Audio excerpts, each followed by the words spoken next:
Hey folks, couple of things that I missed from this video that I've stuck onto the beginning. This is the Mbira board that I've been working on, and I've done a few extra bits, drilled some holes and cut a line across the top for the bridge that I still need to work on. This afternoon I've been doing those, but this morning I recorded the video you're just about to watch, and I forgot to mention that when you're using the chisel you want to be going with the grain, so that's up and down. I found in one direction the cuts were going a lot smoother than in the other direction when I headed down, so it's harder working on that bottom bit than it was on the top bit here. When you're cutting in here, yeah, you are going against the grain, but don't go side to side, otherwise it's going to tear up the wood.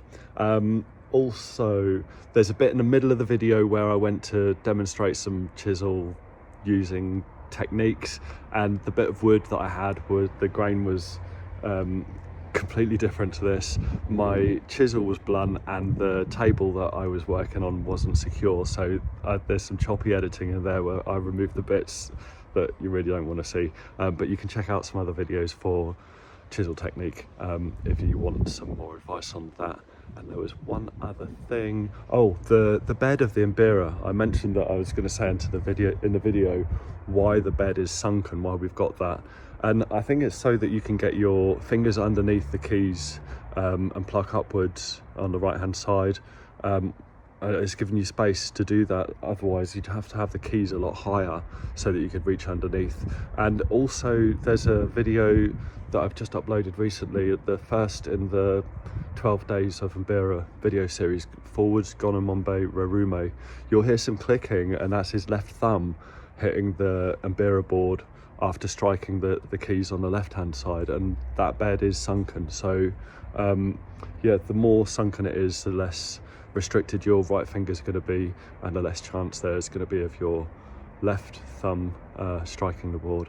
And there's some rasping that I do on the edges of the Mbira to curve it.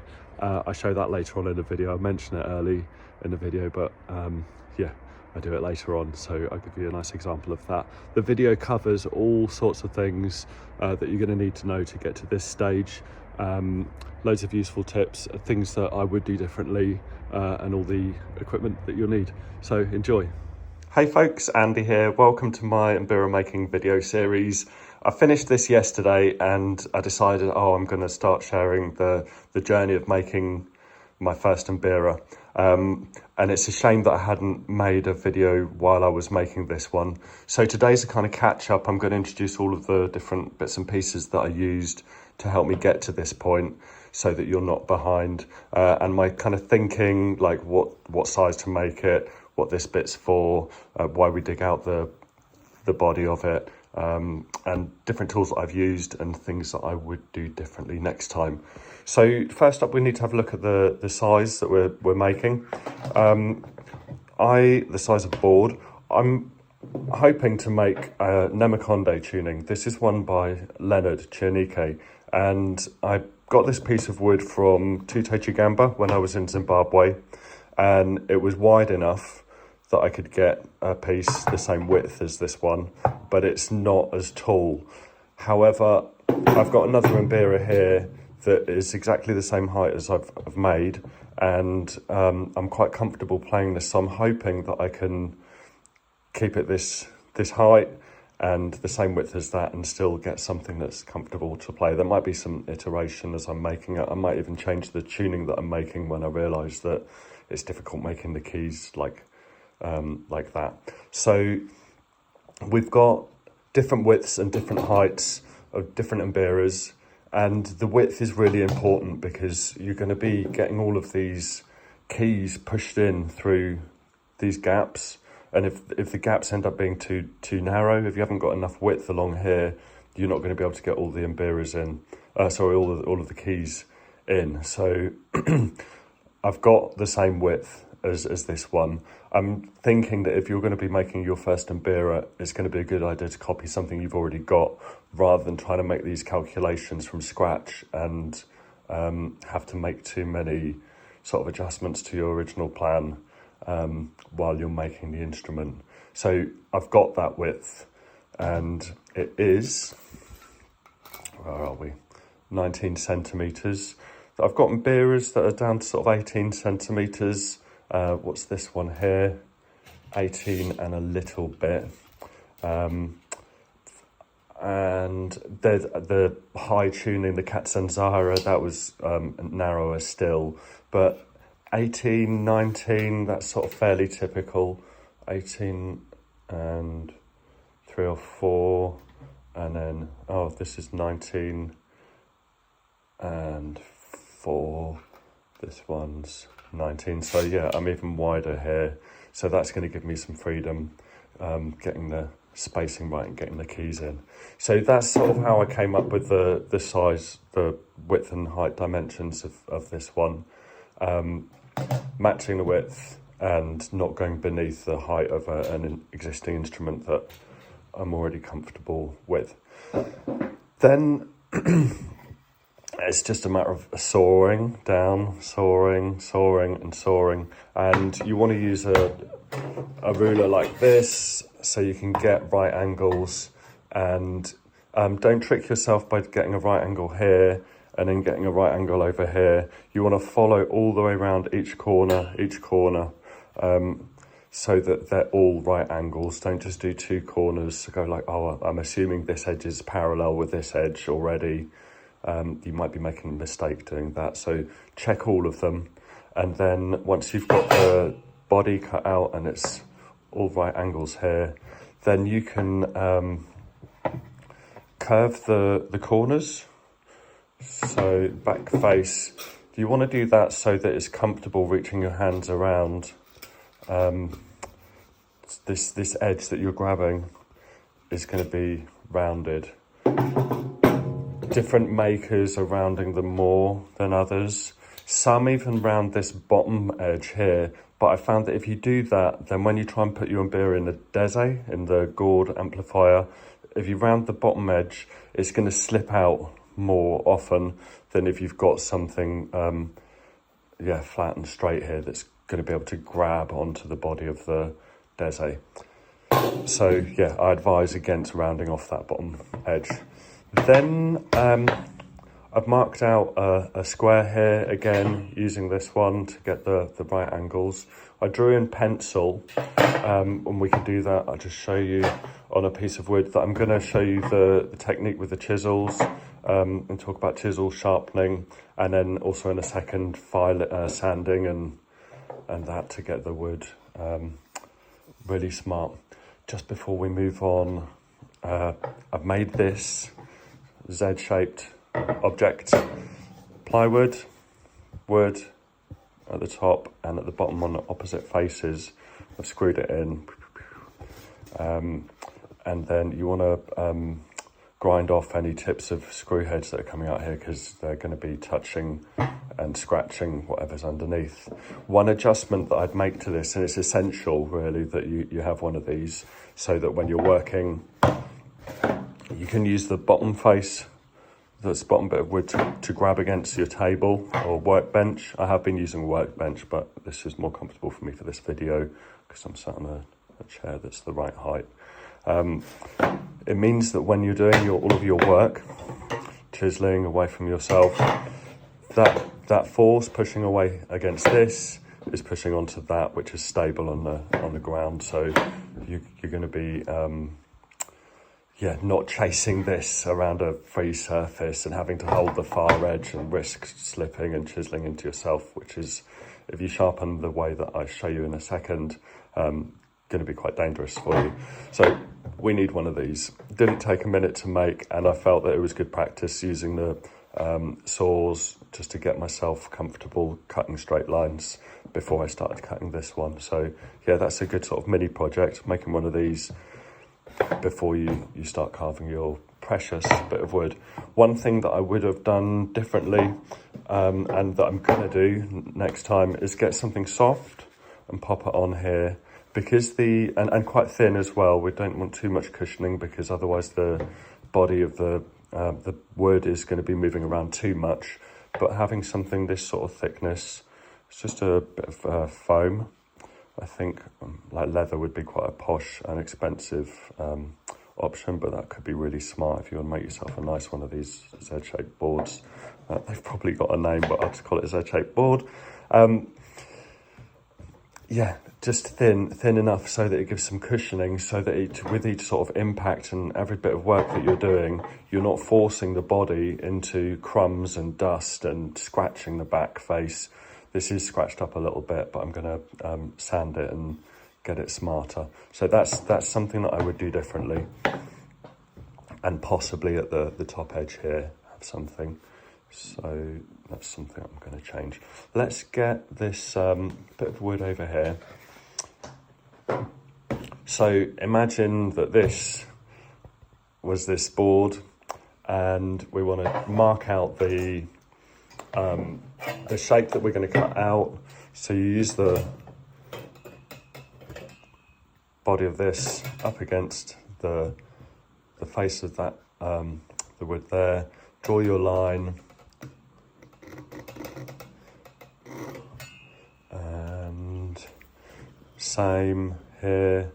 It's going to be harder to get a right angle because I haven't got so much here touching against this, but this is just for a quick example. Imagine it's straight. I'm just sort of guessing there. Same again here.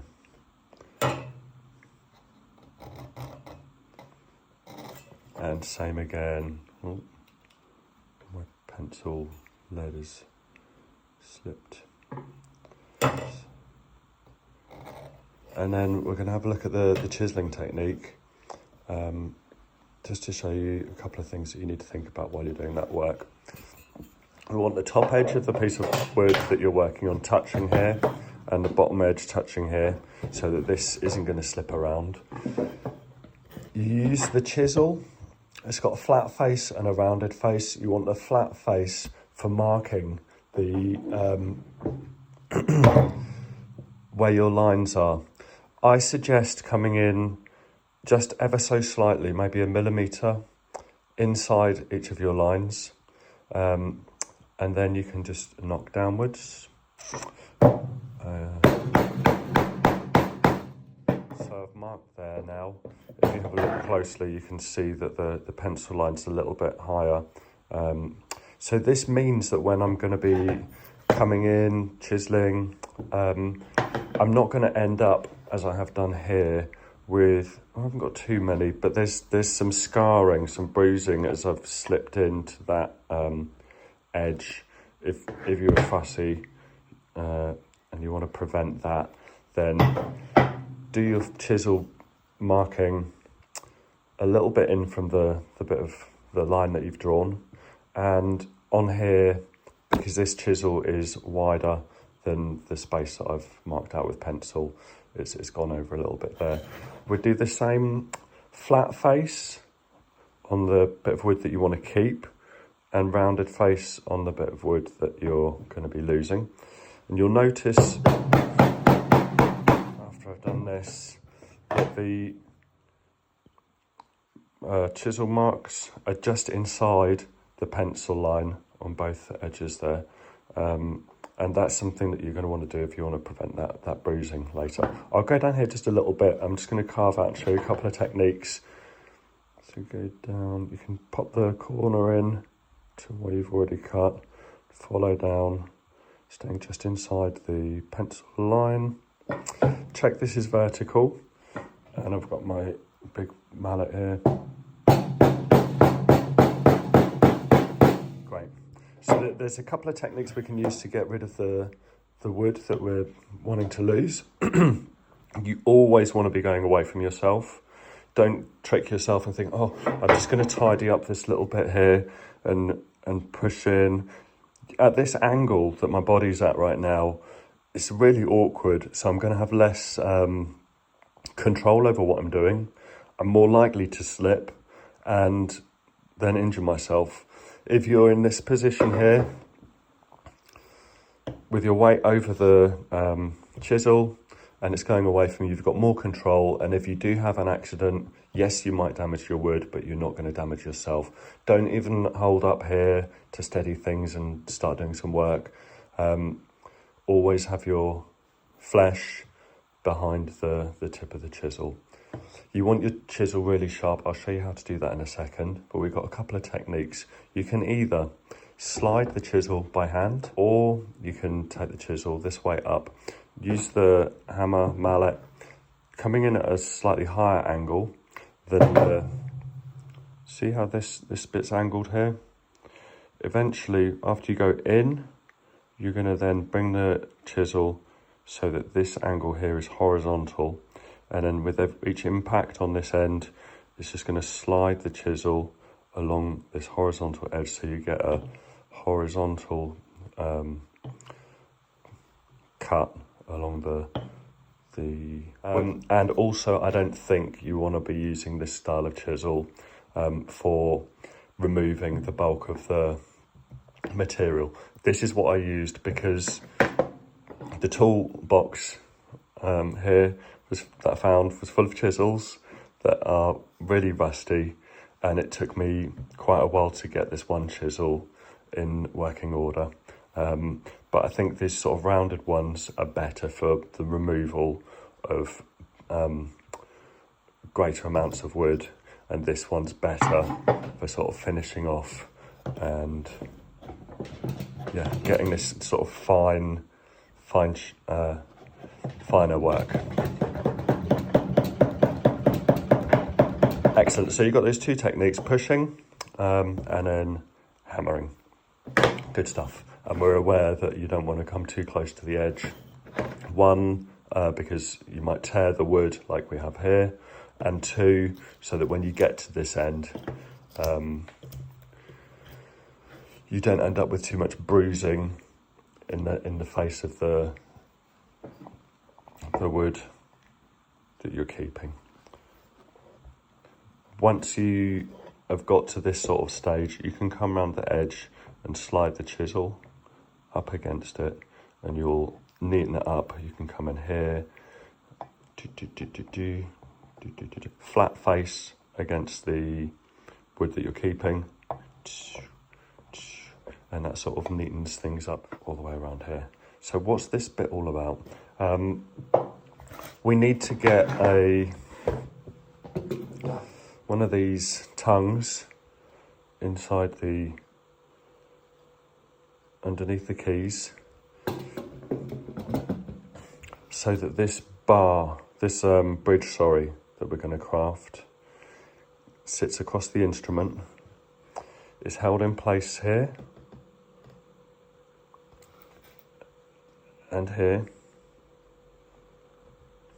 and then inside here the tongue is going to give it a bit of support so that it doesn't get pushed this way or this way. I think this way is the problem because everything's pushing down. Different makers are going to be putting theirs, or have put theirs, either at an angle pointing backwards, or this one's pointing backwards ever so slightly. Some are making them vertical but never pointing forwards towards the base of the instrument, so vertical or backwards, and this tongue ends up supporting it from getting pushed down this way. So there isn't sort of a fixed dimension that this should be. I just measured, looking through the keys, the style that I liked and imitated it.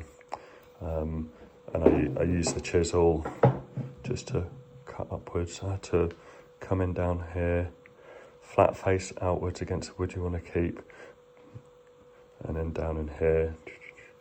And it was a little bit iterative. I was being careful not to cut inside the face of the board as well.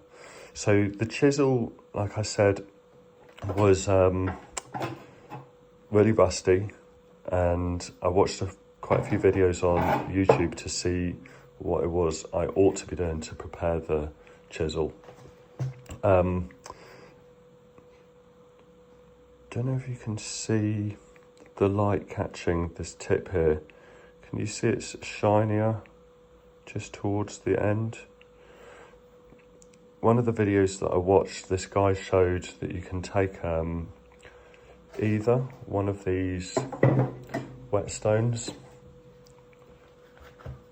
or something like this, or something like some coarse sandpaper.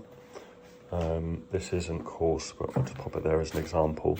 You want a flat surface. He was using a piece of glass, and you put this on the flat face down, pressure on here, pushing backwards and forwards, first up on something quite coarse. The reason I ended up getting this was because this whetstone, oilstone, was quite, I don't know, concave from years of use. And if I used that, it would end up making this convex, and that would be a problem. I would need this to be flat on this face. Quite often when you're getting these from the shops, they're going to be factory sharp, but not really woodworking sharp. And you might find that the body is slightly convex or concave, and that's something that needs to be corrected. So we'll lose this one because I didn't use it. To get this flat, I could use one of these. You can Google whetstone and you'll find all sorts of different options local to you. And then pop a bit of oil on and pushing. I've given this sort of 2 rounds of 20 minutes and it's not there yet. The corners are sort of 3 years of use, worn here and here, so it isn't as sharp as it could be. Also, something else that you're looking for is to have a completely 90-degree angles on each side. And looking through here, I can see some gaps in this corner. I haven't got enough hands right now. So you want to wear this down so that it's level, so it's flat, and you'll see while you're working it, areas coming up shiny and areas staying dull. You want a shiny area, like at least 1/4 of an inch into the head of the chisel, and then that means that you're going to be, the work that you do on this side is going to be complemented. You don't want rounded edges like I've got here. And then you do on this side, a lot of people are using their hand, freehand, just sliding. But you can get one of these honing guides, really simple thing to use. It's a wheel, and then you've got this that you can twist to tighten up. You can grab the chisel, pop it in there, there's some teeth. Oops.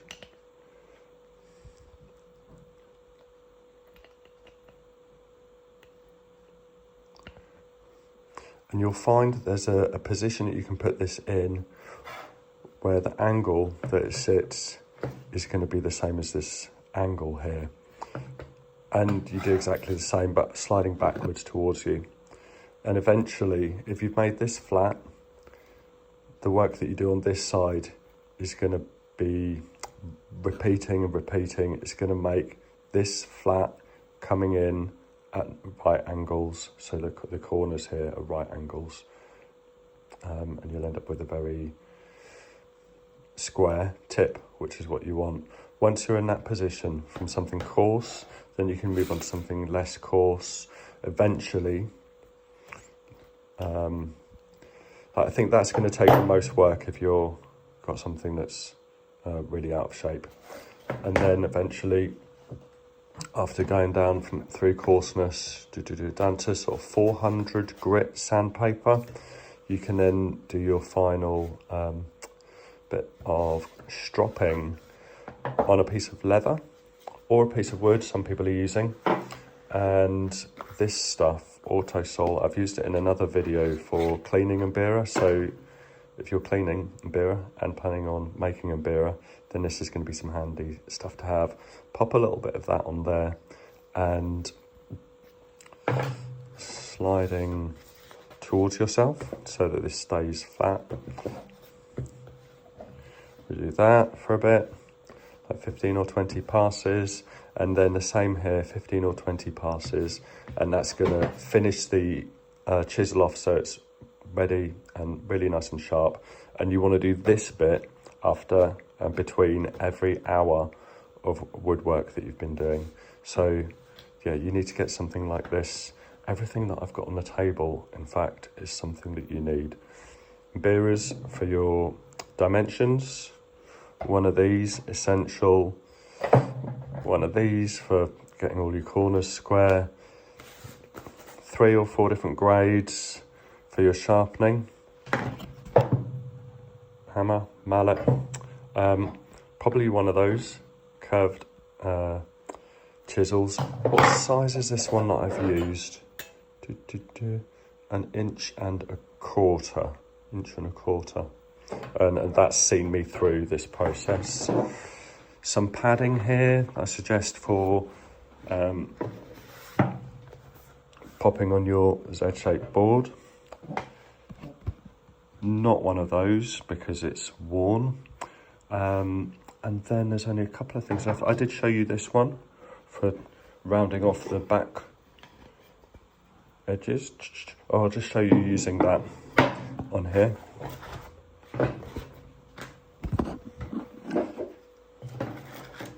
And then there's 2 things left to show you.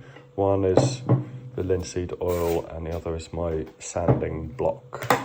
So this one, a little rasp, you can use it to round off your edges. Try and hold the body behind the area that you're working on.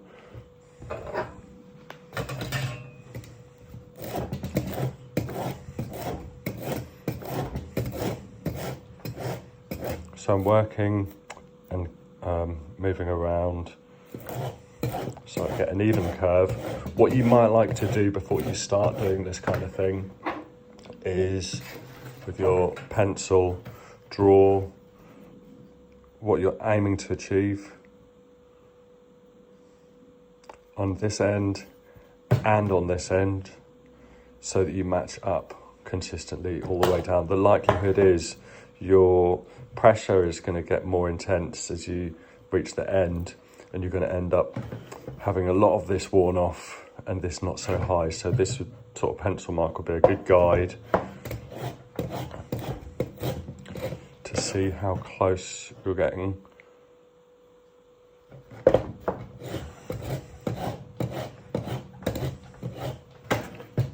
On each end.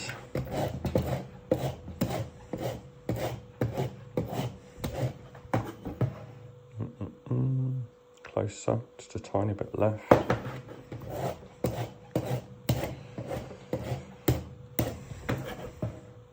That's close enough for now. And you do the same that other end and just make sure they match up in the middle. And then finishing off with sanding.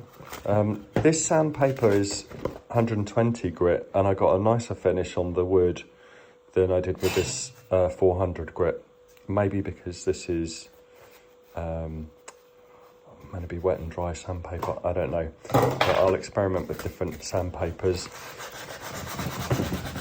So for the edges, your cushioning of your skin is going to help you get a nice rounded edge there, nice and smooth. And then for the flat faces, you want to get a block of wood or one of these sanding blocks, and you can wrap the sandpaper around it. I've got 2 layers here, but you could just have 1 layer. Wrap it around it, and it means that all of the work that you're going to do is going to be flat, and you're not going to be, through repeatedly sanding, you're not going to be making concave areas that will show up later on. When you finish off, I'm going around this edge with it as well.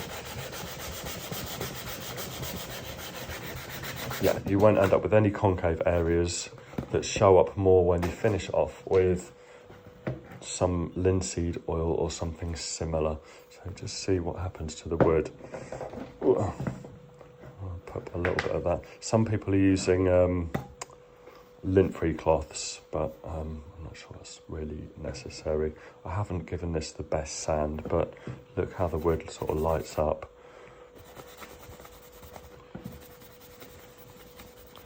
And that's everything that's gone on in my mind during the woodworking process to get to this point here.